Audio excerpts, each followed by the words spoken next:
కృష్ణం కమలపత్రాక్షం పుణ్యశ్రవణకీర్తనం వాసుదేవం జగద్యోనిం నౌమి నారాయణం హరిం వసుదేవసుతం దేవం కంసచాణూరమర్దనం దేవకీ పరమానందం కృష్ణం వందే జగద్గురుం కృష్ణం వందే జగద్గురుం. భగవద్గీత 2వ అధ్యాయము సాంఖ్యయోగము 22వ శ్లోకము. వాసాంసి జీర్ణాని యథా విహాయ నవాని గృహ్ణాతి నరోపరాణి తథా శరీరాణి విహాయ జీర్ణాని అన్యాని సంయాతి నవాని దేహి. వాసాంసి జీర్ణాని యథా విహాయ నవాని గృహ్ణాతి నరోపరాణి తథా శరీరాణి విహాయ జీర్ణాని అన్యాని సంయాతి నవాని దేహి. వాసాంసి జీర్ణాని యథా విహాయ నవాని గృహ్ణాతి నరః అపరాణి తథా శరీరాణి విహాయ జీర్ణాని అన్యాని సంయాతి నవాని దేహి. దేహి అనగా జీవుడు, దేహములు గలవాడై ఉన్నటువంటి అతనిని దేహి అని చెప్పిన అంటారు. దేహము అన్నప్పుడు ఎట్లయితే ఈ జీవులకు దేహం అనేది ఉన్నదో ఈశ్వరునికి కూడా దేహం ఉన్నది. కనుక ఈశ్వరుడు ఈ జగత్తంతా కూడా ఆయనకు దేహం. పంచభూతాత్మకమై ఉన్నటువంటి ఇది మన దేహం. అందువల్ల క్షరపురుషుడు అక్షర పురుషుడు అనే పదాలు వాడారు. పురుషుడు ఏమిటి అర్థం? పురి శరీరే చేతయితి పురుష. పురము, పురి అంటే పురం కాబట్టి పురము గలవాడు కాబట్టి పురుషుడు అని అర్థం. అటనే ఈశ్వరుడు కూడా పురుషుడే.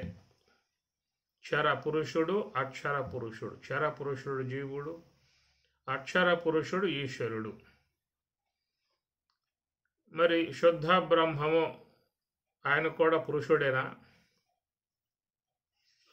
అన్నట్లయితే ఆయనకి వర్తింపబడదు. క్షర పురుషునికి అక్షర పురుషునికి అతీతమై ఉన్నటువంటి దాన్ని పురుషోత్తముడు అన్నారు. కాబట్టి ఆయన పురము అనేది ఆయనకి లేదు. జీవునికి మాత్రమే పురం ఉన్నది, ఈశ్వరునికి కూడా పురం ఉన్నది. వ్యష్టి పురము సమిష్టి పురము. ఎట్లయితే జీవుని దేహానికి పాదములు, శిరస్సు, నేత్రము, జిహ్వ, నాసిక, శ్వాస, ఇంద్రియాలు, రోమములు అనేవి ఎట్లయితే కలిగి ఉన్నదో జీవుని యొక్క దేహం ఈశ్వర శరీరాన్ని వర్ణిస్తూ మనకి ఈ విషయాలు భాగవతంలోనూ వస్తాయి, సీతారామాంజనేయ సంవాదంలోనూ ఇతర గ్రంథాలలో కూడా ఈశ్వరుని గురించి విధముగా చెప్పటం జరిగిందన్నమాట. అందువల్ల ఈ పృథివీయే పాదములు అన్నారు, అనంత ఆకాశమే శిరస్సు అని, సూర్య చంద్రాదులే నేత్రములు, ఈ మహద్వాయువే ఆయనకు ప్రాణము, దేవతలే ఇంద్రియములు, మేఘములే శిరోజములు, లతగుల్మాదులే రోమములు, పర్వతములే ఎముకలు, నదీ నదములు ఆయన రక్తనాళములు, సముద్రము, ఉదరము, ఇట్లాగా విశ్వాకారాన్ని పరమాత్మకు పోల్చినటువంటి విధానము.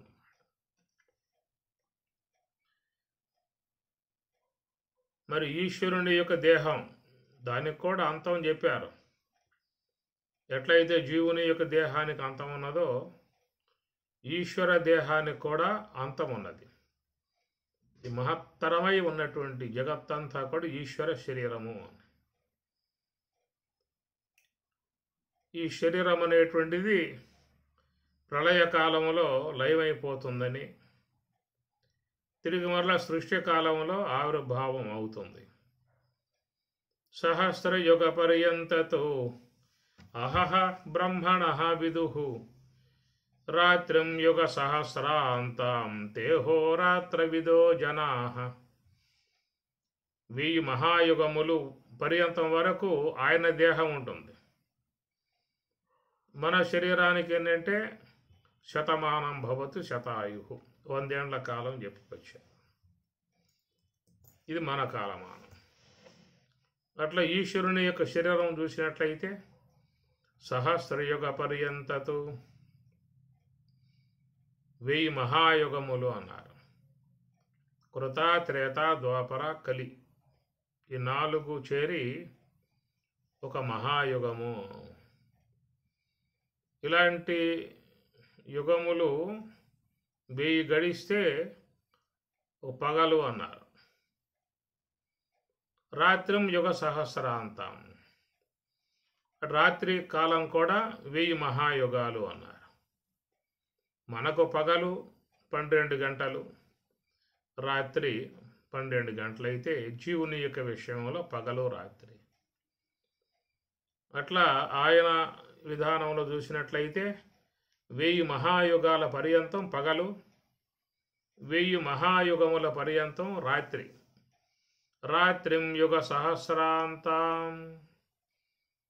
కాబట్టి ప్రకారంగా ఈ కాలమానం అనేది ఇరువురికి ఉంది. జీవునికి ఉన్నది, ఈశ్వరునికి ఉన్నది.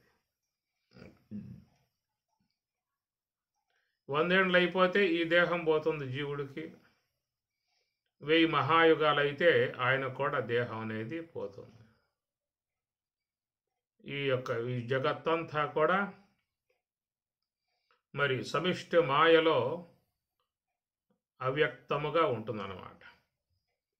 అవ్యక్తాత్ వ్యక్తయ సర్వాః ప్రభవంతి అహ ఆగమే ప్రభవంతి, పుడుతూ ఉన్నది అన్నాడు.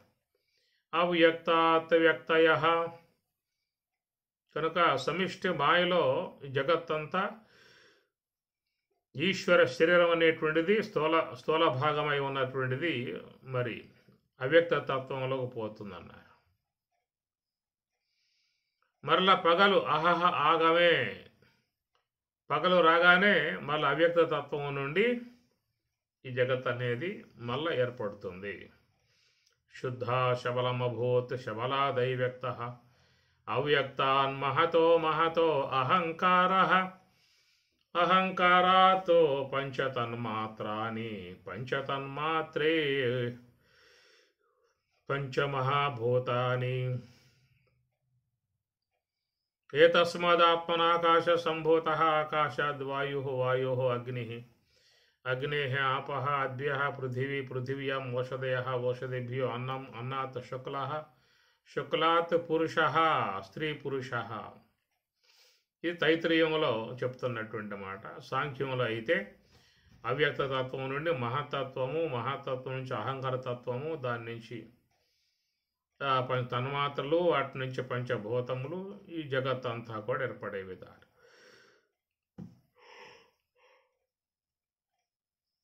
ఈ ప్రకారంగా కాలమానం అనేటువంటిది ముఖ్యంగా శరీరాలకు చెప్పుకొచ్చారు.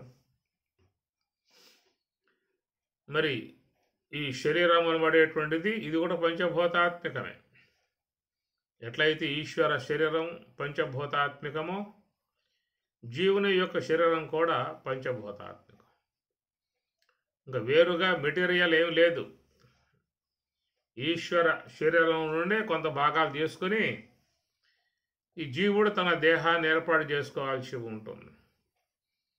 ఈశ్వర శరీర భాగాల నుంచే జీవుడు కొంత కొంత భాగాలు తీసుకొని తన యొక్క వెష్టి సంబంధమై ఉన్నటువంటి స్థూల దేహాన్ని ఏర్పాటు చేసుకోవాల్సి ఉంటుంది.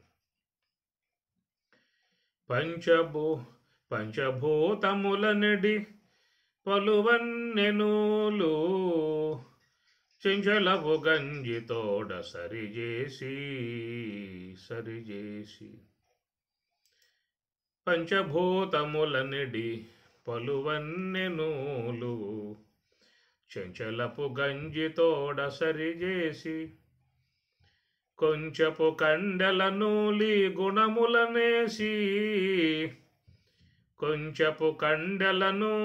గుణములనేసి మంచి మంచి చీరలమ్మే మారుబేహారి.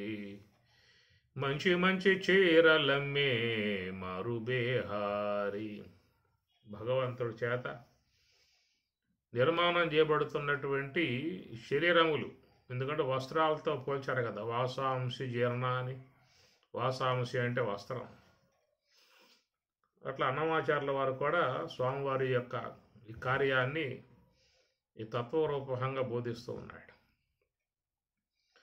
పంచభూతములనిడి పలువన్నెనూలు చెంచలపు గంజితోడ సరిచేసి కొంచెపు కండెల నూలి గుణములనేసి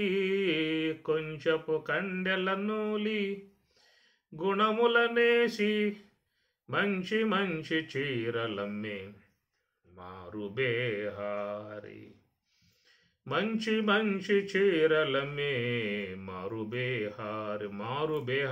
బేహారి అంటే వ్యాపారి. భగవంతుడు కూడా ఒక వ్యాపారిగా చెప్పుకొస్తున్నమాట.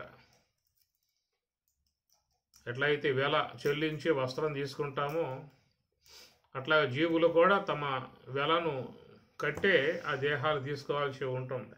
మారు అంటే తన వద్ద ఉన్నటువంటిది ఇవ్వాలి, ఆయన వద్ద ఉన్నది తీసుకోవాలి. ఈ విధంగా జీవులు వాళ్ళు మరి ఆయా జన్మలలో చేసుకున్నటువంటి ఈ పుణ్యపాపాలు ఏవైతే ఉన్నాయో వాటిని వెలగా పెట్టుకుని ఈ దేహాలు తీసుకునే విధానం పంచభూతాత్మకమై ఉన్న దేహాలు తీసుకోవటం అవుతుంది. కాబట్టి మన దేహం పంచభూతాత్మికం. పంచభౌతికమైన భవనంబు దేహంబు పురుషుండు దీనిలో పూర్వకర్మ వశముననొకవేళ వర్తించు దీపించు దరి అయిన ఒకవేళ తొలగిపోవు చెడనేని దేహంబు చెడుగాని పురుషుండు చెడడాతనికి ఇంత చేటు లేదు దేహమునకు దేహపుంజమునకు వేరుగాని ఏకత్వంబు కానరాదు పాంచభౌతికమైన భవనంబు దేహంబు పురుషుండు దీనిలో పాంచభౌతికమైన భవనంబు దేహంబు. ఈ దేహం భవనం అన్నారు. భగవంతుని చేత నిర్మాణం చేయబడ్డటువంటి భవనం. ఒక భవనములో మరి ఎంతోమంది దాని నివాసం ఉండే విధానం ఉంటుంది. భవనం అంటే కొంచెం పెద్ద విశాలముగా ఉండేదాన్ని భవనం అంటారు. చిన్నదిగా ఉన్నదాన్ని గృహము అంటారు. ఇంకా చిన్నదిగా ఉంటే కుటీరము అంటారు. ఇంకా చిన్నవి కూడా ఉంటాయని చెప్పి అనుకోండి. అట్లా ఈ దేహాన్ని భవనముతో పోలిశారు. ఎందుకంటే శరీరంలో చాలామంది నివాసంగా ఉన్నారు. జ్ఞానేంద్రియాలు, కర్మేంద్రియములు, అంతరేంద్రియాలు, ఇతర కొంత మరి అన్నీ కూడా లోపల నివాసం చేస్తూ ఉన్నాయి కాబట్టి భవనము అన్నారు. లేదా భగవంతుడు నివాసముగా ఉన్నది కాబట్టి భవనము అని చెప్పుకోవచ్చు. భవనము ఈశ్వ జగత్తుని భువనం అని చెప్పనంటే ఆ జగత్తు నుంచి అంశముగా ఏర్పడేటువంటిది కాబట్టి భవనం. స్వయముగా భగవంతుడు తాను ఇష్టపడి నిర్మాణం చేసుకున్న విధానం కాబట్టి భవనం.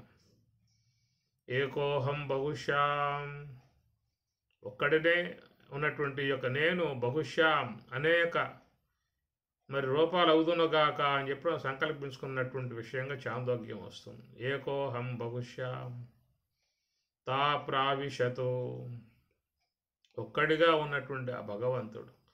ఏకమేవాద్వితీయం బ్రహ్మ నేహనానాస్తి కించిత్తు, ఏకమై అద్వితీయమై ఉన్నటువంటి భగవంతుడు ఒక్కడే ఉండటం ఇష్టం లేక ఏకోహం బహుశా, నేను అనేక రూపాలు అగుదునుగాక అని చెప్పని ఇట్లా అనేక రూపాలుగా ఏర్పడ్డటువంటి విధానం. తా ప్రావిశతు, ఆ రూపాలలో తానే ప్రవేశించాట జీవరూపముగా. కాబట్టి ఈ ప్రకారంగా ఇష్టపడి నిర్మాణం చేసుకున్నటువంటి విధానం, ఎంత అందముగా నిర్మాణం చేసుకున్న విధానం, ఎంతో సోయగాలతో సొంపులతో సొగసులతో అనేకమైనటువంటి అందాలు కలిగినటువంటి విధానంగా ఆయనగా నిర్మాణం చేసుకున్నటువంటిది. కాబట్టి భవనము, భగవంతుడు నివాసముగా ఉన్నటువంటి భవనము. పంచభౌతికమైన భవనంబు దేహంబు, ఇది పంచభూతాత్మికమై ఉన్నటువంటి దేహం. అందువల్ల మనం రోజువారీగా ఈ యొక్క దేహంలోకి పంచభూతాలని పంపాలి. పంచభూతాలు పంపటం అంటే పృథివీ సంబంధమై ఉన్నటువంటి ఆహార పదార్థాలని నిరంతరంగా పంపుతూ ఉండాలి. ఉదయం పెట్టాలి, మధ్యాహ్నం పెట్టాలి, సాయంత్రం పెట్టాలి.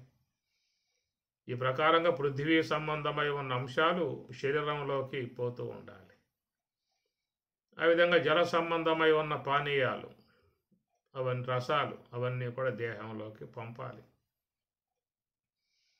అట్లా అగ్ని సంబంధమై ఉన్నటువంటి వేడి మన యొక్క శరీరంలో ఎప్పుడూ కూడా ఉండాలి.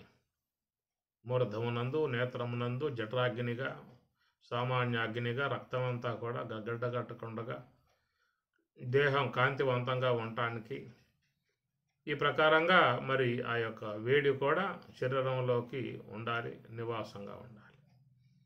అటైనా వాయువు, ఈ వాయువు కూడా రోజు మనకి లోపలికి పోవాలి. బయట ఉన్నటువంటి ప్రాణశక్తి లోపలికి అందాలి. అందితేనే ఈ దేహం నిలబడే అవకాశం ఉంటుంది. కాబట్టి అంటే ఆ ప్రాణశక్తి ఇంకా వ్యాన, ఉదాన, సమాన, అపాన అనేక రూపాలుగా శరీరంలో ఉండి కాపాడే విధానం. కాబట్టి మరి అట్లా వాయువు మన దేహంలోకి ఎప్పుడు కూడా ప్రసరణ జరగాలి. ఒక క్షణం కూడా ఆగటానికి వీల్లేదు. రాత్రి అనక పగలనక, పడుకున్నా నిద్రపోయినా మెలకువతో ఉన్నా కానీ ఈ యొక్క బయట ఉన్నటువంటి గాలి ఎప్పుడు లోనకు పోతూ ఉండాలి. బయట ఉన్న గాలిని ప్రాణశక్తి అన్నారు, లోపల నుంచి వచ్చేటువంటి దానిని అపానము అన్నారు. దాన్ని మరి అశుద్ధమై ఉన్న గాలిగా చెప్తాం. లోనకు పోయిన తర్వాత శరీరంలో ఏర్పడ్డ కల్మషాలని మొత్తం ఊడ్చుకొని తీసుకొచ్చి బయట పోసే విధానం ఈ శ్వాస చేస్తూ ఉన్నది. కాబట్టి బయట ఉన్నటువంటి మంచి గాలి లోనకు పోతుంది. లోనకు పోయాక కల్మషాలన్నిటినీ కూడా మోసుకొని మళ్ళీ అది బయటికి ఎప్పుడూ కూడా పోతూ ఉంటుంది. అందువల్ల చాలామంది ఉదయం పూట యోగాసనాలు చేసిన తర్వాత ప్రాణాయామం చేస్తారు.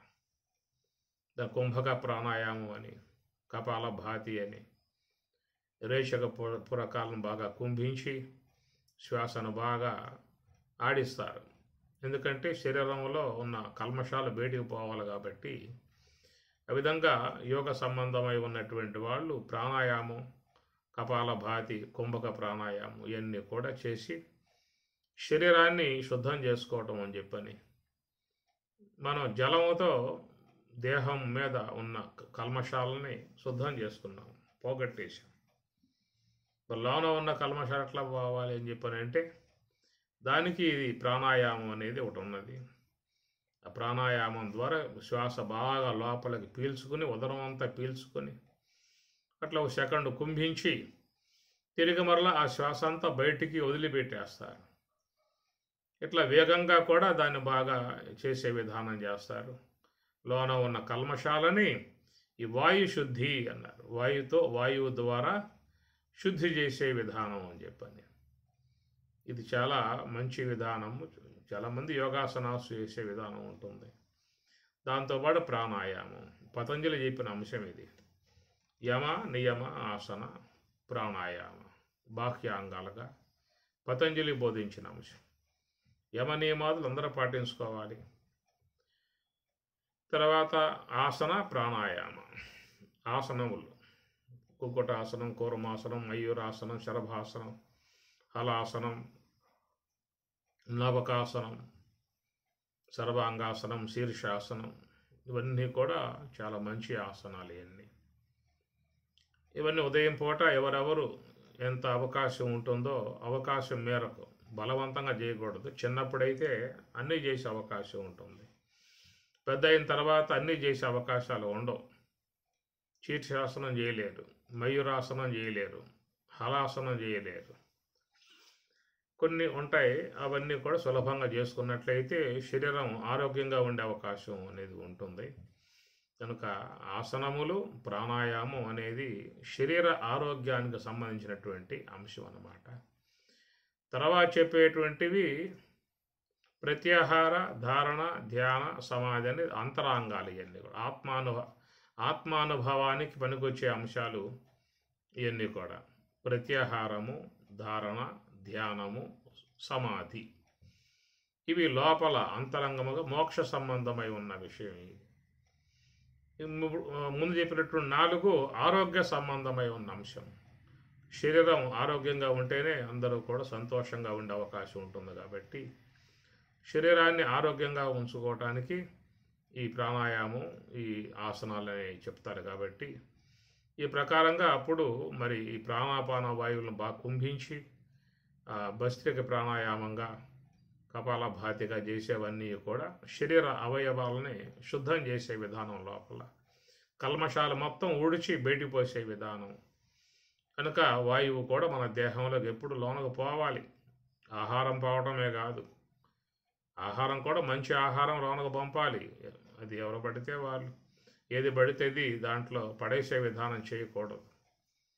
అట్లా చేసే అందరూ కూడా వ్యాధిగ్రస్తులై నానా తిప్పలబడి నానా అవస్థలు పడతా ఉన్నారు. ఎప్పుడు ఆసుపత్రులకు పోవటం, మందులు మింగటం ఎందుకు వస్తుందని చెప్పనంటే మన శరీరంలోకి పోయేటువంటి ఆహార పదార్థాలు కలుషితమై ఉన్నటువంటివి లోనకు పోతూ ఉన్నాయి. ముఖ్యంగా కలుషితమై ఉన్నటువంటి నూనెలు కూడా చాలా దేహంలోకి పోతూ ఉన్నాయి. ముఖ్యంగా ప్రమాదదాయకంగా ఉన్నటువంటి దానం నూనెలు ఏవేవో వాళ్ళు తక్కువ ధరకి ఇస్తే బాగా అమ్ముడు పోతాయని చెప్పిన ఉద్దేశంతో అనేకమైనటువంటి దాంట్లో కలిపి మనకు అందమైనటువంటి ప్యాకెట్ తయారు చేసి 100 రూపాయలకే 90 రూపాయలకే అట్లాగా తక్కువ రేట్లుగా ఇచ్చే విధానం చేయటం, అవి తీసుకోవడం చేత ఆరోగ్యం పోయే పరిస్థితి. కాబట్టి ఈ ప్రకారంగా ఆహారం లోనకు పోవాల్సింది తప్పదు. ఎవరైనా తినాలి, తీసుకోవాల్సిందే. యోగులైనా, జ్ఞానులైనా, మహాత్ముల, ఋషులైనా అందరికీ ఆహారం అనేటువంటి తప్పనిసరి. అయితే ఆహార విషయాల మీద మరి కొంతమంది సాధకులై ఉన్నటువంటి వారు జాగ్రత్తలు వహించి సాత్వికమై ఉన్నటువంటి ఆహారము, మితాహారము, దైవార్పిత ఆహారము, న్యాయార్జిత ఆహారం అనేటువంటి విధాయకాలుగా వాట్లను వాళ్ళు వివేకంతో తీసుకోవటం ఉంటుంది. కనుక దాన్ని ముఖ్యంగా అందరూ కూడా పాటించాల్సి ఉంటుంది. ఎలాంటి పదార్థాలు దేహంలో పోయినట్లయితే దేహం ఆరోగ్యకరంగా ఉంటుందో ఆ విషయాలు అందరూ కూడా గమనించుకోవాలి. ఏది పడితే అది, ఎక్కడ పడితే అక్కడ లోన పడేసే విధానంగా చేయటం కారణంగానే మనకు అనేక ఇబ్బందులు, దుఃఖాలు, వ్యాధులు సంక్రమించి దుఃఖాలు పడే పరిస్థితి ఏర్పడుతూ ఉంది. కాబట్టి లోపలికి పోవాలి. బయట ఉన్నాయి లోనకు పోవాలి. ఎందుకంటే బయట ఉన్నది ఈశ్వర దేహం, బయట ఉంది ఈశ్వర దేహం, పంచభూతాత్మికమై ఉన్నది ఈశ్వర దేహం. భూమి, ఆపహ, అనలహ, వాయు, కం, మనః, బుద్ధి ఏవచ అహంకార ఇతి మే భిన్న ప్రకృతి అష్టదా మే అన్నాడు పరమాత్మ కూడా. మే నా యొక్క ప్రకృతి, అష్టదా 8 విధములుగా ఉన్నటువంటి యొక్క నా దేహం.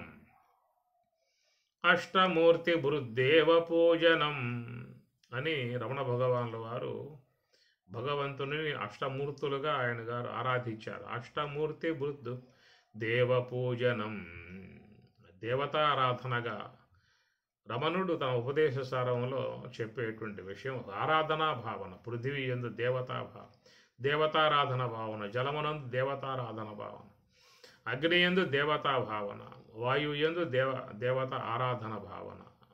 అష్టమూర్తి భృత్తు దేవ పూజనం. అష్టతనువులకును ఆదిమమైనట్టి ఆదిశక్తి గూడి అభవుడగును భయము లేకయుండు బ్రహ్మజ్ఞుడగు యోగి విశ్వదాభిరామ వినురవేమ అని వేమన. అష్టతనువులకును ఆదిమమైనట్టి అష్టతనువులు అని భగవంతుని సర్వేశ్వరునికి ఇవి అన్నిటినీ కూడా అష్టతనువులుగా ఆయన పోలిసి చెప్పుకొచ్చాడు. ఈ విషయాలు మనకి కఠోపనిషత్తులో కూడా వస్తాయి. అక్కడ కాటకవల్లిలో ప్రధానంగా వచ్చే అంశాలు ఇవన్నీ కూడా అష్టతనువులు అన్నారు. పృథివీ, జలము, అగ్ని, వాయువు, ఆకాశం, అహంకార తత్వం, మహాతత్వం, అవ్యక్త తత్వం ఈ అష్టతనువులుగా వేమన భావించిన విధానం. అష్టమూర్తి వృద్దేవ పూజను అష్టమూర్తులుగా భగవదాకారంగా రమణ భగవానుల వారు పూజించిన విధానం. కాబట్టి మనం ఎప్పుడూ కూడా ఈశ్వర శరీరముతో అనుసంధానం కలిగి ఉన్నాం. దాన్ని వీడి ఈ దేహం లేదు, ఈ దేహం లేదు. మనకి పార్థివ దేహం ఈశ్వర దేహముతో అనుసంధానం లేకుండా లేదు. ఈశ్వర దేహముతో అనుసంధానం కలిగి ఉన్న విధానం. అందుచేత మరి ఈ ఈశ్వర శరీరములో ఉన్నటువంటి భాగాలు మన దేహంలోకి రోజువారీగా లోనికి పోతూ ఉన్నాయి. మరి ఆ పోయేటువంటివి ఎప్పుడు కూడా మనం కొంత శుద్ధత పాటించే విధానం ఉండాలి. నానా రకాలే ఉన్నటువంటివన్నీ జగత్తులో ఉంటాయి. కానీ మన శరీరంలోకి అవి పంపించే విధానం ఉన్నప్పుడు ముఖ్యంగా అందరూ కూడా గమనించుకోవాల్సినటువంటి విషయము. మరి పృథ్వీ సంబంధమై ఉన్న అంశాలు మనకి యథేచ్ఛగా లోనగబోతూ ఉన్నాయి. జల సంబంధమై ఉన్నటువంటి అంశాలు కూడా చాలా వరకు మానవులు వివేకమును కోల్పోయి లోనకి పంపుతూ ఉన్నారు.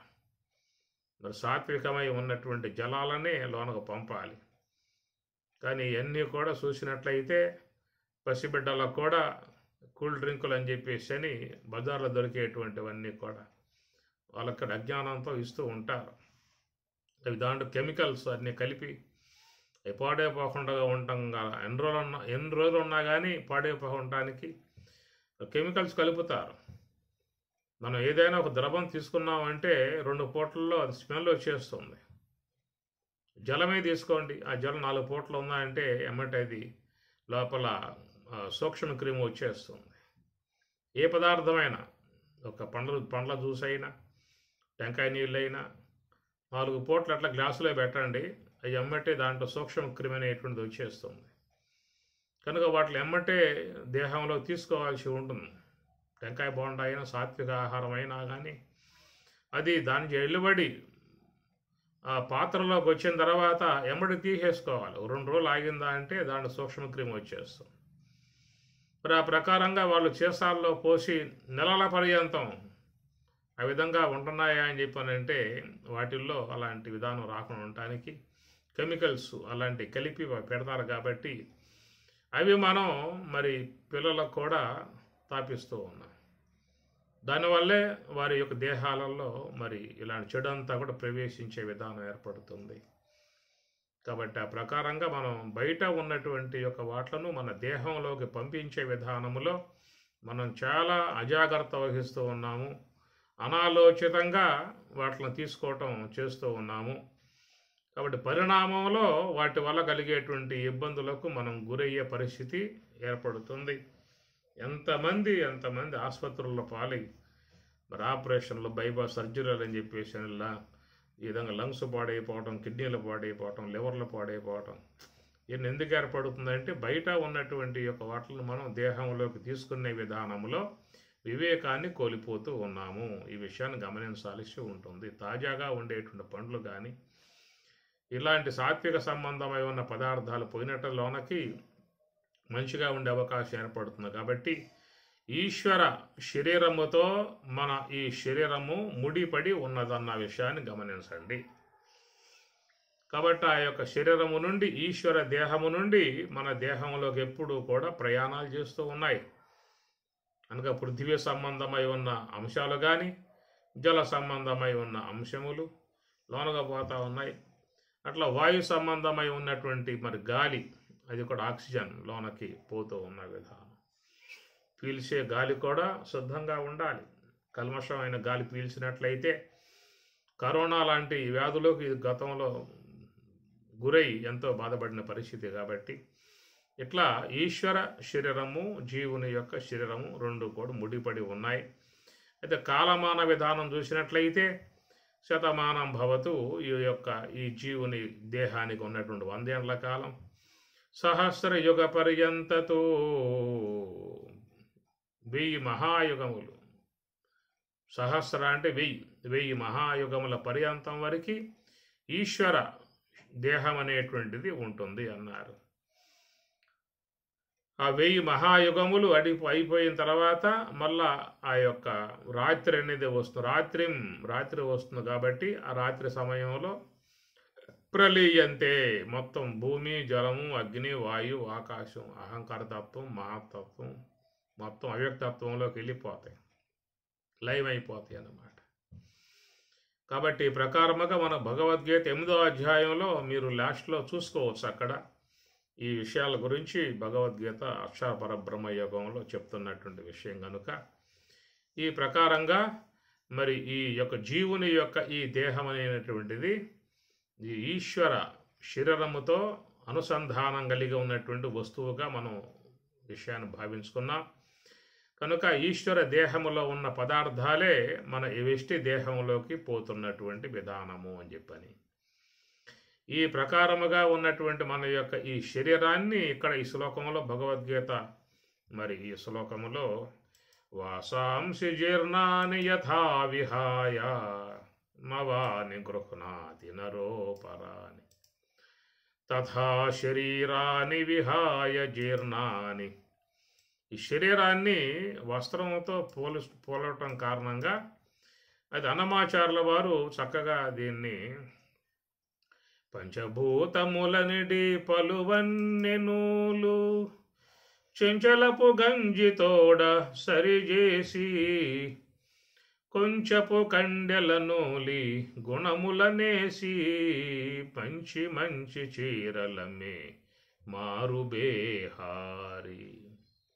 భగవంతుడు ఆయన పంచభూతములు అనబడేటువంటి నూలు తీసుకున్నాడు. పొడుగు పేక, ఒక వస్త్రం తయారు కావాలంటే పొడుగు ఉండాలి, పేక ఉండాలి. అనగా రెండు కూడా కలిసినప్పుడే అది వస్త్రం తయారవుతుంది అన్నమాట.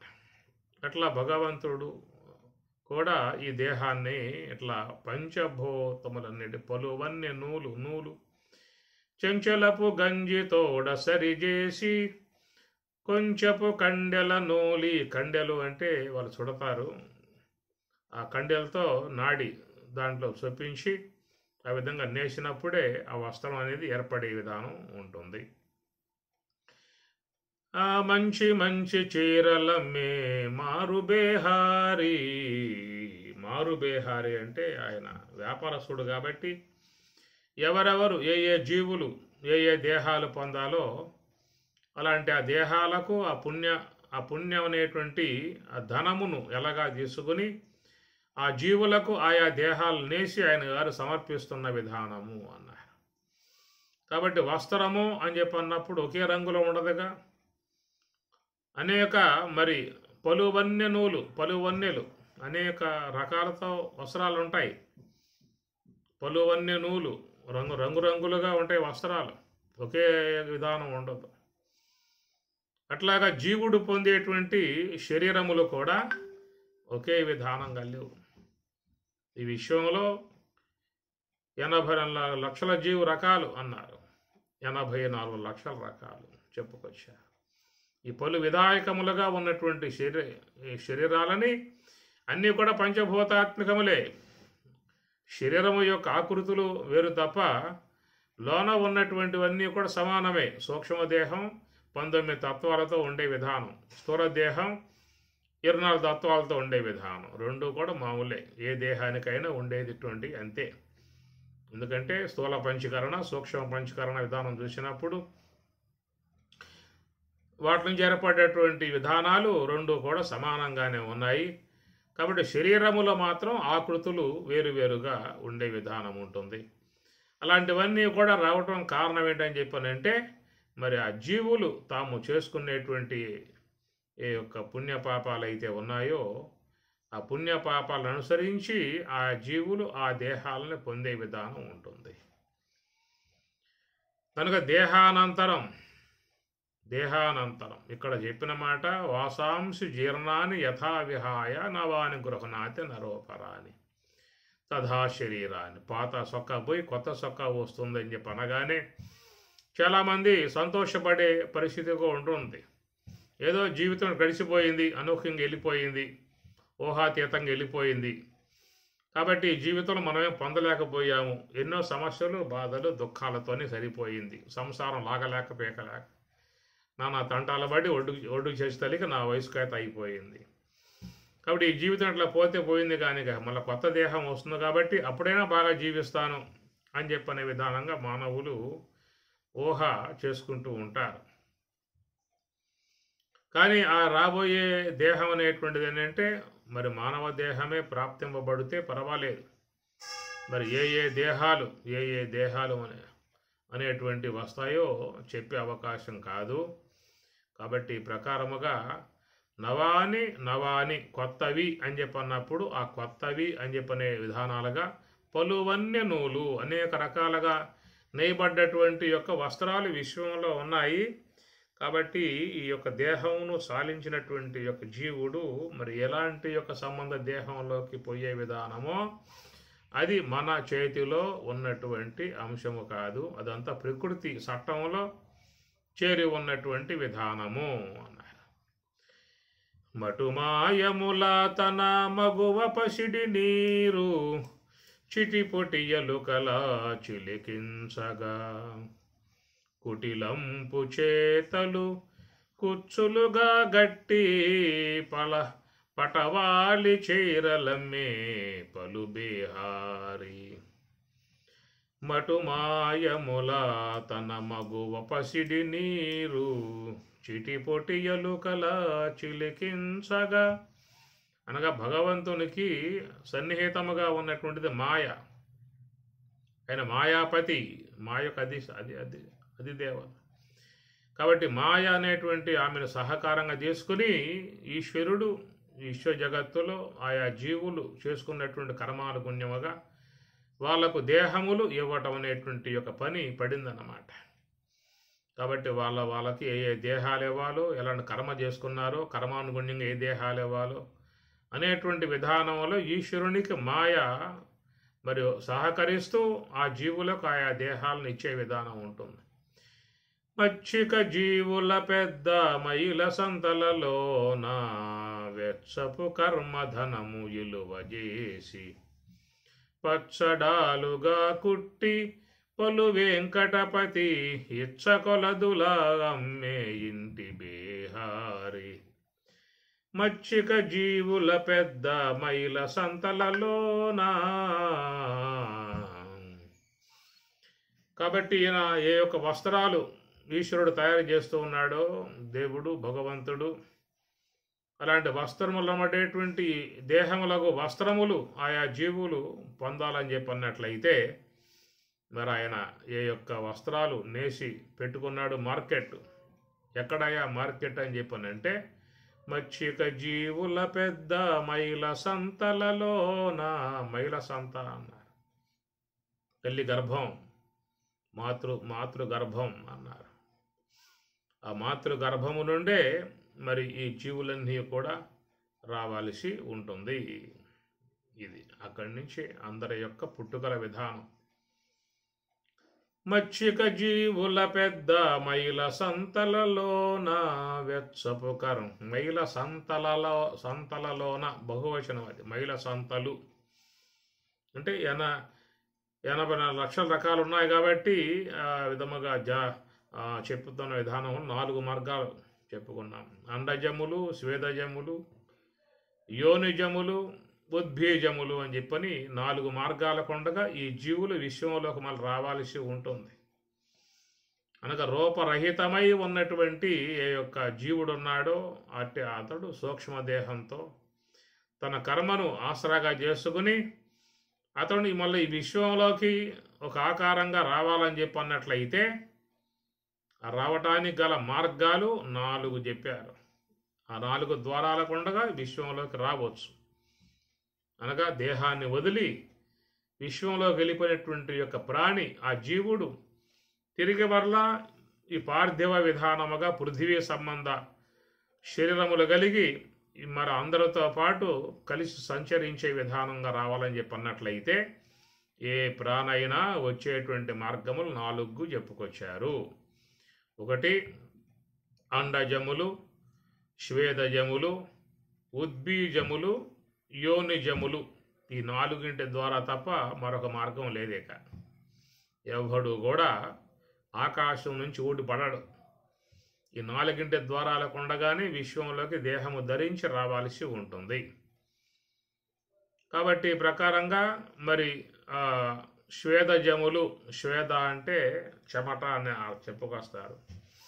శ్వేద అన్నప్పుడు మాలిన్యములుగా అర్థం చేసుకోవచ్చు.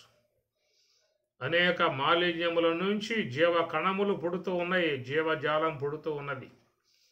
ఒక పదార్థం గనక ఉన్నది అంటే దాని నుంచి అనేక సూక్ష్మ జీవులు ఆవిర్భావం అవుతాయన్నమాట. మీరు ఒక పదార్థం ఆడ పెట్టండి, వారం రోజులు ఆగి చూడండి, దాని నుంచి మీకు సూక్ష్మ జీవులు బయటకు వస్తూ ఉంటాయి. ఈ ప్రకారముగా వచ్చేటువంటివన్నీ కూడా శ్వేతజములుగా, మాలిన్య జములుగా, ఇట్లా నానా రకాలై ఉన్నటువంటి యొక్క మాలిన్యములు, కల్మషముల నుంచి కొన్ని కోటాను కోట్ల జీవులు దేహములు ధరించి బయటకు వస్తూ ఉంటాయి. మళ్ళా మరో సమయంలోనే అవన్నీ వాళ్ళు అంతరించే విధానం కనబడుతూ ఉంటుంది. కొన్ని విశ్వంలో కోటాను కోట్ల జీవ కణాలు ఉన్నాయి. అవన్నీ కూడా ఏదో ఒక రూపంగా దేహము ధరించి విశ్వంలోకి రావటానికి ప్రయత్నం చేస్తూ ఉన్నాయి.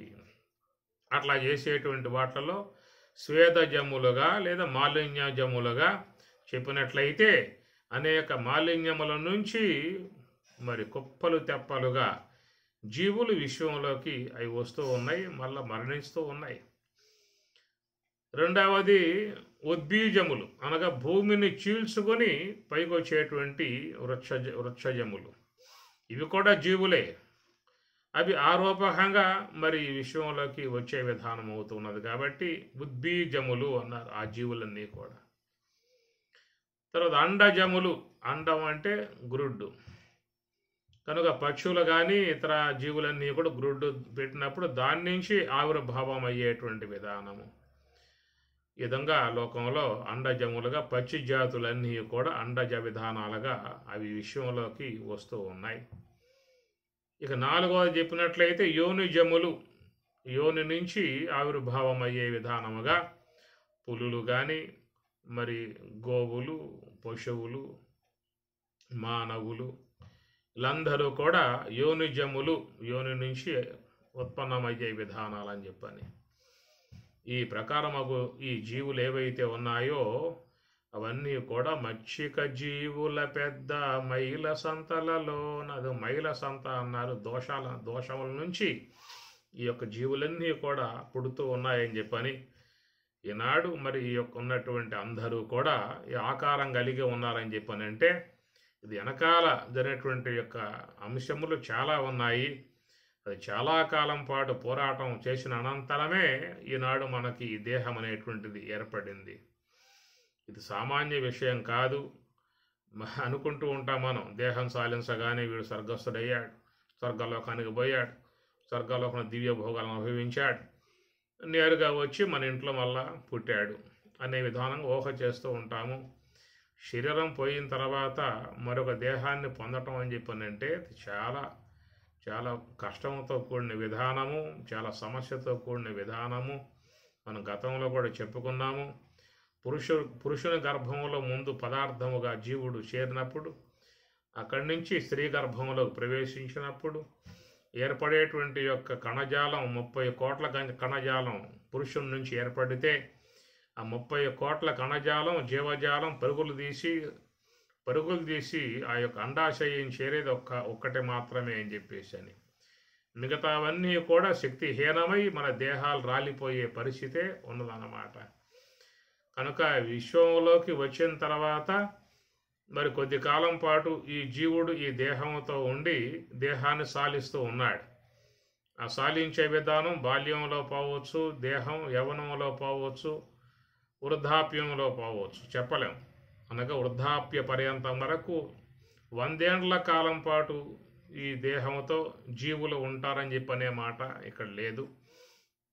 కాబట్టి ఈ ప్రకారముగా ఈ విశ్వంలోకి వచ్చిన తర్వాత కొంతమంది శరీరాలు మరి బాల్యంలోనే పోతూ ఉన్నాయి, మరి కొద్దిమంది శరీరాలు యవ్వనంలో ప్రవేశించాక పోతూ ఉన్నాయి, మరి కొద్దిమంది శరీరాలు మాత్రమే వృద్ధాప్యం దాకా ఉండి రాలిపోతూ ఉన్నాయి. కనుక రాలిపోయే విధానం అనేటువంటిది మరి ఒక స్త్రీ గర్భము నుంచి ఎలుబడి ఈ విశ్వంలోకి వచ్చిన తర్వాత ఇవి రాలిపోయే విధానములు ఈ శరీరములు. అయితే ఆ గర్భము నుండి బయటికి రాకముందు మరి ఆ జీవుడు ఎన్ని శరీరాలు ధరించాడో అక్కడ ఎన్నిసార్లు ఆ దేహాలు రాలిపోయాయో కూడా చెప్పే విధానం కాదు. కనుక మరి పురుష దేహము నుంచి వెలువడేటువంటి యొక్క ప్రతిదీ కూడా ఒక శరీరం కలిగే ప్రయాణం చేసింది. ఆ శరీర ఆకృతి అనేది అక్కడి నుంచే స్టార్ట్ అయ్యింది.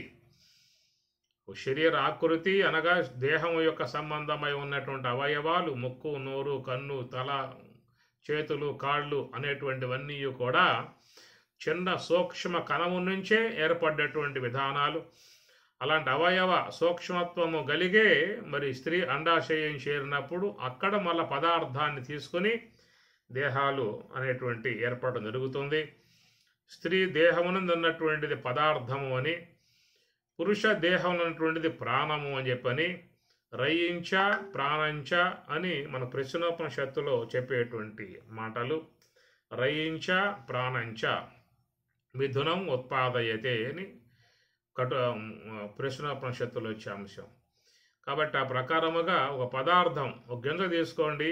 ఆ గింజ అనేది మొలకైనప్పుడు, ఆ మొలక వచ్చినప్పుడు దానికి ఆహారం కావాలి. కాబట్టి ఆహారం ఎక్కడి నుంచి వస్తుంది అని చెప్పనంటే దానికి ఏళ్ళు ఏర్పడి భూమిలోకి చొచ్చుకుపోయి ఆ భూమిలో ఉన్నటువంటి సారాన్ని తీసుకుని ఆ చెట్టు పెరిగే విధానం వస్తుంది మామూలుగా.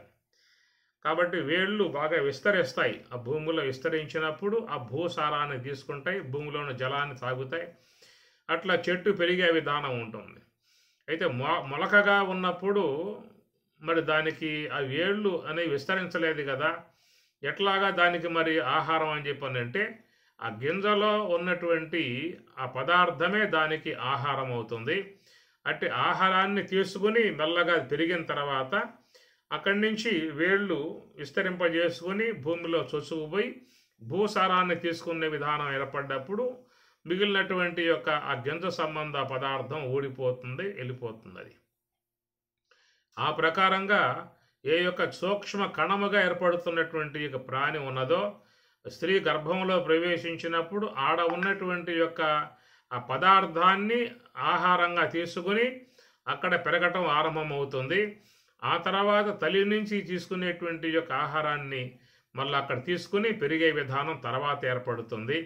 ఇట్లాగా ప్రతి జీవ కణం కూడా ఈ దేహ పదార్థంతోనే ఆ యొక్క పదార్థంలో ప్రవేశించటము అని చెప్పని 30 కోట్ల జీవ కణాలు బయలుదేరితే అవన్నీ కూడా ఆ దేహాలు రాలిపోయాయి. శక్తి లేక, శక్తిహీనమై ప్రయాణం చేయలేక ఎన్నో 30 కోట్ల దేహాలు రాలిపోతే ఏ ఒక్కటో ఆ గర్భాశయం ప్రవేశించే విధానము అని చెప్పని ఎన్నిసార్లు అక్కడ ఆ జీవుడికి ఆ దేహాలు రాలిపోయాయో మళ్ళా కొత్త దేహాలుగా పదార్థము సంతరించుకుని మళ్ళా జలంలో ప్రవేశించి పదార్థంలోకి వచ్చి పదార్థం నుంచి పురుష గర్భంలోకి వచ్చి పురుష గర్భంలో మళ్ళా తన యొక్క దేహం సంతరింపజేసుకుని అక్కడి నుంచి మళ్ళీ పదార్థంలో ప్రవేశించి ప్రవేశించినప్పుడు 30 కోట్ల మంది ప్రయాణం చేస్తే ఆ ప్రయాణంలో వాడు విజయం సాధించలేక మళ్ళా దేహం సాధించి మరలా ఆ యొక్క ప్రాణశక్తిగా మళ్ళా జలాశయం చేరి జలం నుంచి పదార్థం చేరి పదార్థం నుంచి మళ్ళా గర్భంలో ప్రవేశించి ఈ ప్రకారంగా వీడు ఎన్నిసార్లు అక్కడ దేహం సాలించి మళ్ళా పొంది దేహం సాలించి పొంది చివరికి మరి ఆ యొక్క 30 కోట్ల కణాలను దాటుకుని అండాశయంలో ప్రవేశించి ఈ విశ్వంలోకి వచ్చాడు. కనుక వాసాంసి జీర్ణాన్ని యథావిహాయ నవాని గృహనాతి నరోపరాని అనే విధానముగా మరి ఈ యొక్క విశ్వంలోకి రాకముందు అవ్యక్తముగా ఏ యొక్క విషయం కొనసాగిందో దాంట్లో ఎన్నిసార్లు వాడు దేహం ధరించి కూడా మరి అండాశయం పొందలేక దేహం సాలించుకుని మళ్ళా నీటిలో ప్రవేశించి మళ్ళా సస్యాల్లో ప్రవేశించి మళ్ళా శరీరాన్ని సంతరింపజేసుకుని మళ్ళా గర్భంలో ప్రవేశించి ఈ ప్రకారంగా ఎన్నిసార్లు అక్కడ దేహాలు రాలిపోయాయో చెప్పే అవకాశం కాదు. కాబట్టి అక్కడ ఉన్నటువంటి ప్రక్రియ అది, ఇక్కడ ఉన్న ప్రక్రియ ఇది.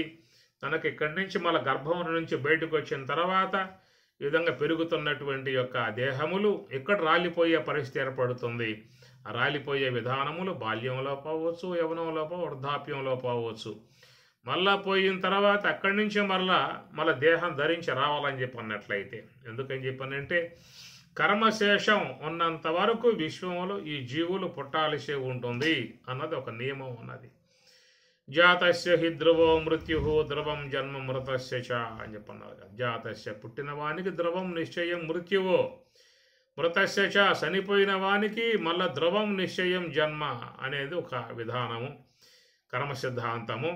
కాబట్టి ఈ ప్రకారముగా ఎన్నిసార్లు దేహములు వస్తూ ఉన్నాయో, వచ్చాయో పోయాయో లెక్కలేని వ్యవహారము ఇట్లా కొనసాగుతున్నటువంటి విధానం. కాబట్టి అయితే ప్రస్తుతం ఉన్నటువంటి ఈ శరీరం అనబడేటువంటి యొక్క ఆకృతి ఉన్నదో ఇది రావటానికి ముందు ఎన్నిసార్లు మరి సూక్ష్మ విధానములో శరీరములను జారిపోయి మళ్ళా జలాశయాలు చేరి సస్యాలలో చేరి మళ్ళా జీవ గర్భాశయం చేరి అక్కడి నుంచి మళ్ళీ అండాశయం చేరి ఈ ప్రకారంగా రావటానికి అక్కడెన్ని దేహాలు రాలిపోయాయో లెక్కలేని విధానాలు, అది మనకు అర్థం కాని వ్యవహారం అయిపోయింది.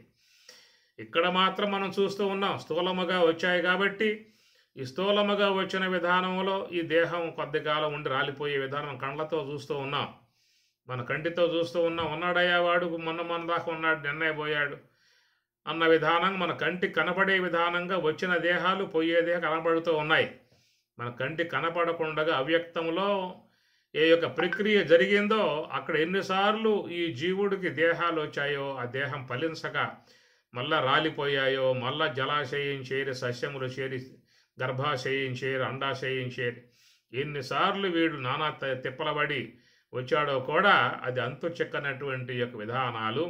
శరీరం పోయిన తర్వాత మళ్ళా ఇంకో దేహం రావటం అని చెప్పానంటే మాత్రం అది ఎప్పటికీ జరిగే విషయమో కూడా చెప్పే అవకాశం లేదు. ఎంతకాలం పడుతుందో, ఎన్ని యుగాలు పడుతుందో కూడా. ఎందుకంటే అవ్యక్తంలోకి వెళ్ళిపోయిన తర్వాత అక్కడ జ్ఞానం ఉండదేక. ఇక్కడంటే మనకి స్పష్టంగా తెలియబడుతూ ఉన్న ఇంద్రియాలు వికసించే ఉన్నాయి. జ్ఞానేంద్రియములు, కర్మేంద్రియములు, అంతరేంద్రియములు ఇవన్నీ వికసించి ఉన్నాయి. కాబట్టి మన ప్రతి అంశాన్ని కూడా చూస్తూ ఉన్నాం, మాట్లాడుకుంటూ ఉన్నాం, చెప్పుకుంటూ ఉన్నాం, వింటూ ఉన్నాం, వ్యవహరించుకుంటూ ఉన్నాం, తెలివితో గమనించుకుంటూ ఉన్నాం. ఇక్కడ ఇంద్రియ వికాసములు బాగా పుష్కలంగా ఉన్నాయి. కాబట్టి ఇక్కడ జరిగే విషయాలు స్పష్టంగా తెలుసుకునే అవకాశం ఉన్నది. కానీ అవ్యక్తంలోకి పోయిన తర్వాత ఈ దేహము నుండి వెలువడి అవ్యక్తంలోకి వెళ్ళిపోయిన తర్వాత అక్కడ జరిగే పరిణామాలు ఎవరికి కూడా ఊహలకు అందని అంశాలు, అక్కడ ఏమి కూడా ఏం జరుగుతుంది తెలియని అంశాలు.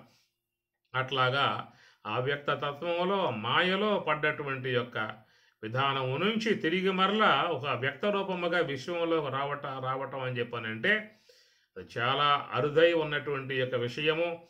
కాబట్టి మనం ఏంటంటే ఏదో కొంత ఈ పురాణాలను బాగా అధ్యయనం చేయటం వల్ల చనిపోయాడబ్బా, స్వర్గానికి పోయాడు, రేపమాపో వచ్చేస్తాడు, మళ్ళీ మన కుటుంబంలో పడతాడు అనేటువంటి యొక్క ఆశలు వీళ్ళు.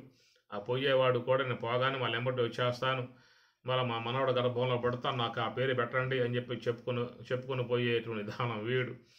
ఇట్లా మన ఊహలు ఉన్న అంశం వేరు, ప్రకృతి పరంగా జరిగేటువంటి యొక్క విధానాలు వేరు. అక్కడ చాలా క్లిష్టమై ఉన్నటువంటి విధానం. కొన్ని లక్షల కోట్ల కోట్ల కోట్ల జీవకణాలు విశ్వమంతా కూడా వ్యాపకమై ఉన్నాయి. అన్నీ కూడా జీవకణాలే, అందరూ కూడా జీవులే. ఎన్ని సూక్ష్మ దేహాలు ఉన్నాయో చెప్పే అవకాశం కాదు. ఒక పదార్థం నుండి చూడండి, ఒక రైతు పొలంలో ఒక మందు స్ప్రే చేశాడు అంటే కొన్ని లక్షల జీవులు అట్లా రాలి పడతా ఉన్నాయి ఆ విధంగా అక్కడ. ఎందుకంటే విశ్వంలో చిన్న చిన్న జీవులు ఉంటాయి, పెద్ద పెద్ద జీవులు ఉంటాయి. ఏనుగులు పెద్ద ఆకారంగా ఉన్నాయి, ఒంటెలు ఇంకా పెద్ద ఆకారంగా ఉన్నాయి, జిరాఫీ అన్నారు ఇంకా పెద్ద ఆకారంగా ఉంటాయి. దానికంటే చిన్న ఆకారాలు మరి గోవులు, వాటికన్నా చిన్న ఆకారాలు శునకములు, ఇంకా చిన్న ఆకారాలు పుల్లులు, ఇంకా చిన్న ఆకారాలు ఎలుకలు, ఇంకా చిన్న ఆకారాలు చీమలు, దోమలు, ఇంకా చిన్న ఆకారాలు.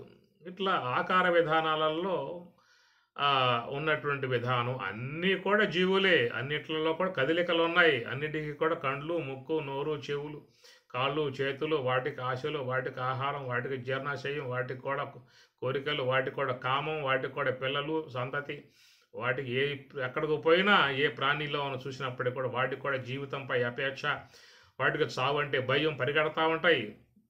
ఓ చేమని అట్లా చేత్తో ఒత్తండి, వదిలిపెట్టండి, విలవల్లాడిపోతున్న చేమ, దాన్ని ఎవడరా ఇట్లా ఒత్తిందని చెప్పి తిట్టుకుంటున్నామని. కాబట్టి ప్రకారంగా విశ్వంలో సమస్త జీవకణాలన్నీ ఉన్నాయి. కాబట్టి మనం ఈ యొక్క విశ్వంలోకి వచ్చాము అని చెప్పానంటే ఎంతకాలం పట్టిందో రావటానికి కూడా తెలియని అంశము. మొత్తానికి ఈ యొక్క దేహం అనేటువంటిది చాలా ఇలివైనటువంటిదిగా మహాత్ములు భావిస్తూ ఉన్నారు. శతకోటి జన్మ సుకృతై పుణ్యై నలభ్యతే అని చెప్పని, దుర్లభం మానుషం దేహం అని చెప్పని కూడా మహాత్ములు చెప్పే మాట.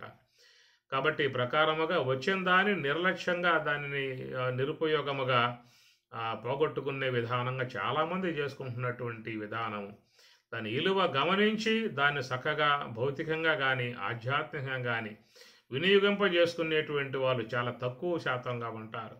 కాబట్టి వాళ్ళు వివేకంగా పెరుగుతారు, వివేకంతో జీవిస్తారు, మంచి ఆహారం తీసుకుని శరీరాన్ని మంచిగా ఆరోగ్యంగా కాపాడుకుంటారు. దాని ద్వారా భౌతికంగాను మంచిగా జీవిస్తారు. ఆధ్యాత్మికంగా కూడా చక్కగా సాధనలు చేసి ఆధ్యాత్మిక ఫలితాన్ని పొందుతారు. భౌతికముగా భౌతిక ఫలితాన్ని, ఆధ్యాత్మికముగా ఆత్మ ఫలితాన్ని పుష్కలంగా పొంది వాళ్ళ జీవితం సద్వినియోగం చేసుకునే విధానంగా చేసుకుంటారు. మిగతా వాళ్ళు అంత వివేకం లేకపోవటం వల్ల జీవితం అట్లా వచ్చింది, నిరుపయోగంగా వెళ్ళిపోయే విధానమే ఉంటుంది. నదీ జలములు అడ్డుకట్ట వేసినప్పుడు అవి ఎట్లయితే ఆ యొక్క మరి ప్రవహించి భూమిని సస్యశ్యామలంగా ఫలవంతంగా చేస్తూ ఉన్నాయి, చాలా నీరు వృధాగా సముద్రంలోకి పోతూ ఉన్నదో అట్లా మానవ జీవితాలు కూడా ప్రవాహముగా మళ్ళా మృత్యువు యొక్క కోణంలోకే వెళ్ళిపోతూ ఉన్నాయి. కాబట్టి ప్రకారముగా ఈ యొక్క దేహములు అనబడేటువంటివన్నీ కూడా వస్తాయి పోతాయనే అంశం మీద పరమాత్మ ఒక ఉదాహరణగా తీసుకుని ఇక్కడ వస్త్రం ఉదాహరణగా చెప్తూ ఉన్నారు. ఎందుకంటే ద్రాష్టాంతికము దృష్టాంతం అంటారు. ద్రాష్టాంతికం మన యొక్క అనుభవం లేని అంశం, దృష్టాంతం మనకు అనుభవంలో ఉన్న అంశం. కాబట్టి దృష్టాంతమును చూపించి ద్రాష్టాంతికమును చెప్పటం మనకు భగవద్గీతలో స్వామివారు ఆ విషయ అవగాహన కావటానికి అందించేటువంటి యొక్క అంశములో ఇక్కడ శరీరములు వస్తూ ఉన్నాయి పోతూ ఉన్నాయి అన్నటువంటి కోణములో ఆయన గారు ఏ ఉదాహరణ చెప్పినట్లయితే మంచిగా వాళ్ళకు అర్థమవుతుందో అనే విషయాన్ని కూడా సూటిగా ఉండేటువంటి ఉదాహరణ ఇవ్వాలి, ఏదో ఇవ్వటం కాదు. కనుక మాకు అనుభవంలో ఉన్నటువంటి యొక్క అంశాన్ని చెప్పినప్పుడు ఓహో ఇదా ఇట్లాగా అనేటువంటి విషయముగా మనం దాన్ని గ్రహించుకునే అవకాశం ఏర్పడుతుంది. కాబట్టి విశ్వంలో జీవులకు దేహములు రావటం పోవటం అనేది ఒకటి ఉంది కనుక దాన్ని ఉదాహరణగా మనకు అనుభవంలో ఉన్న విషయం వాసాంశి జీర్ణ అని అనగా వస్త్రము అని.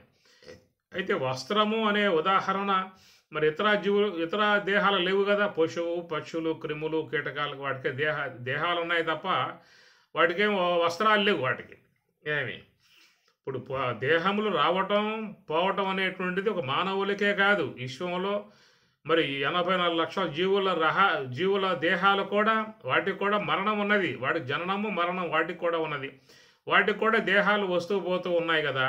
మరి ఈ యొక్క వస్త్రం అనేటువంటి యొక్క ఉదాహరణ ఒక మానవునికి తప్ప మిగతా జీవులు లేదు కదా అనే సందేహం రావచ్చు.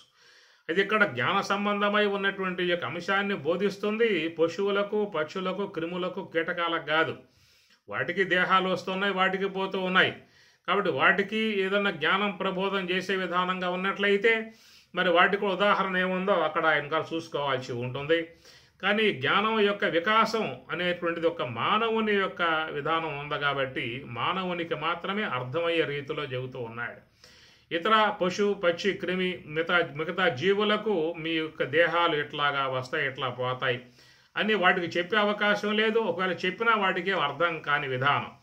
కానీ జ్ఞాన వికాసం అనేది ఒక మానవ తనువునందు మాత్రమే ఉన్న అంశము తప్ప మిగతా దేహాలలో ఈ జ్ఞానం యొక్క వికాసం అట్లు లేదు. అవి కేవలం ప్రకృతి పరంగా లోకంలోకి వస్తాయి, ఆ ప్రకృతి యొక్క స్వభావాలనే జీవిస్తాయి. ఆ తర్వాత అవి జీవించినంత కాలం విశ్వంలో ఉన్నటువంటి ఏదన్నా భోగాలు అందుబాటులో ఉన్నాయి భోగిస్తాయి. తర్వాత ఆయువు తీరిపోగా వెళ్ళిపోతాయి తప్ప వాటికి యొక్క ఈ ఆ, జీవిత సంబంధమై ఉన్న పరమసత్యాలు వాటికి గోచరించే అవకాశం లేదు.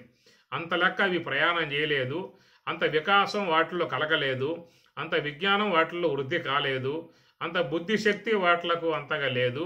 అయితే లోకంలో అవి జీవించే విధానం మాత్రం మాత్రమే జీవిస్తున్నాయి తప్ప ఒక ఆత్మోన్నతి విధానముగా అభివృద్ధి అయ్యే విధానం ఒక మానవ దేహంలో ఉన్నది. కాబట్టి మానవుణ్ణి ఉద్దేశించే ఇక్కడ చెప్తున్నటువంటి అంశము వాసాంశి జీర్ణాన్ని. ఎట్లయితే వస్త్రం జీర్ణమైన తర్వాత ఆ యొక్క వస్త్రాన్ని వదిలిపెట్టేసి నూతన వస్త్రం ధరిస్తూ ఉన్నాడో అట్లాగా ఈ జీవుడు కూడా మరి ఆ పాత దేహాన్ని వదిలి, జీర్ణమై ఉన్న దేహాన్ని వదిలి కొత్త దేహాన్ని ధరిస్తున్నాడు అనేటువంటిది జ్ఞాన వికాసం ఒక మానవుని యొక్క విషయంలో ఉన్నది. కాబట్టి ఇక్కడ ఉదాహరణలో మరి మానవునికి వస్త్ర విషయం జ్ఞానం ఉంది కనుక ఆ వస్త్రాన్ని ఉదాహరణగా చెప్పి స్వామివారు మరి యొక్క పాత దేహం పోయి కొత్త దేహం వస్తుందనేటువంటి విషయం చెప్పటం ఒక మానవుని విధానం మాత్రమే తప్ప మిగతా జీవులు వాటికి దేహాలు వస్తూ ఉన్నాయి, వాటికి పోతూ ఉన్నాయి.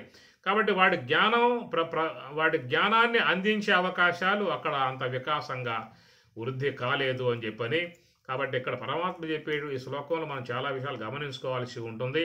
వాసాంసి జీర్ణాన్ని యథా విహాయ నవాని గృహణాతి నరోపరాని తథా శరీరాన్ని విహాయ జీర్ణాని అన్యాని సంయాతి నవాని దేహి అన్న కోణములో పాత దేహం పోయి కొత్త దేహం వస్తుంది అని చెప్పి అనగానే మనకేదో ఊహం ఉంటుంది, ఈ దేహం పోతే పోయింది, లేకపోతే పాత అయిపోయింది కదా. ఎట్లయితే మనం కొత్త వస్త్రం షాపు పోయి కొనుక్కుంటున్నామో, ఎట్లా ఆ కొత్త వస్త్రం ధరించి పండగ చేసుకుంటూ ఉన్నామో, అట్లాగే ఈ పాత దేహం పోతే కొత్త దేహం వస్తుంది. కాబట్టి ఆ కొత్త దేహంతో మళ్ళా నూతన జీవితం ఆరంభం చేసి బాగా జీవిద్దాం అనేటువంటి యొక్క భావాలేవో బహుశా మనసులో ఉండవచ్చు. కానీ ఆ వచ్చేటువంటి యొక్క ఆ దేహం మరి పలువన్నెనులు అనగా ఏ దేహమో చెప్పే అవకాశం లేదు. ఆ దేహం నీకు ఎలుబడి విశ్వంలోకి రావటానికి ముందు నీకు పెద్ద పోరాటం అక్కడ దాగి ఉన్నది. ఆ పోరాటం అర్థం కావటం లేదు, అది ఎవడికి తెలిసే విషయం కాదు. ఎంత పోరాటం చేయగా మరి ఆ యొక్క గర్భాశయం ప్రవేశించి నువ్వు విషయంలోకి వస్తున్నావో కూడా అది చాలా అనూహ్యమైనటువంటి యొక్క విషయం అనేటువంటిది అంతర్గతంగా చేరి ఉన్నటువంటి యొక్క అంశము. సరే, ఈ విషయం మనం కొంచెం మళ్ళా లోతుగా విచారం చేద్దాము. వాసాంసి జీర్ణాని యథా విహాయ నవాని గృహణాతి నరోపరాని తథా శరీరాని విహాయ జీర్ణాని అన్యాని సంయాతి నవాని దేహి. దీంట్లో ఇంకా కొన్ని అంశాలే ఉన్నట్లు ఉంది. మరొకసారి దీని గురించి కొంత విశ్లేషించుకునే ప్రయత్నం చేద్దాము. ఓం సహనాభవతు సహనౌ భునక్తు సహ వీర్యం కరవావహై తేజస్వినావధీతమస్తు మా విద్విషావహై. ఓం శాంతి శాంతి శాంతి. హరి ఓం తత్సతు. శ్రీ గురుభ్యో నమః. హరి ఓం.